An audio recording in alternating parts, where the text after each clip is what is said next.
This is my conclusion for the egg drop test lab and motion. Basically, motion can be defined as mass in motion. All objects have mass, so if an object is moving, then it has momentum. The amount of momentum that an object has is dependent upon two variables: how much stuff is moving and how fast the stuff is moving.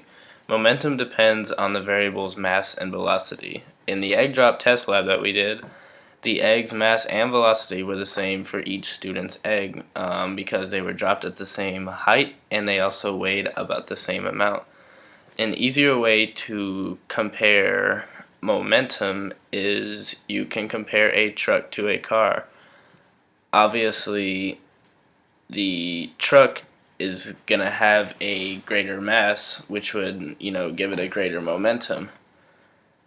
But if the truck were at rest, then the momentum of the least of the smaller car would be the greatest. The momentum of any object that is at rest is zero. Objects at rest do not have momentum. They do not have any basically mass at motion.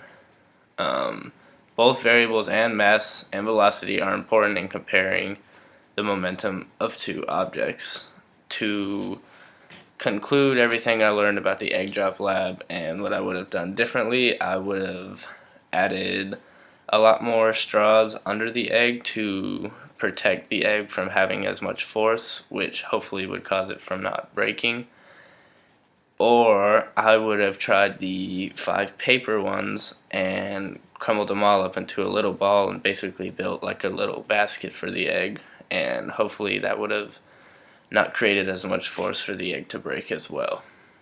And another thing I learned that is if you were to drop, so let's say a feather and a brick, they're going to land at the same time because there's no air resistance under both items to affect it in any different way, so they're going to hit at the same time. Now obviously one has more mass than the other, but that doesn't affect its gravity. They're both going to land at the same time.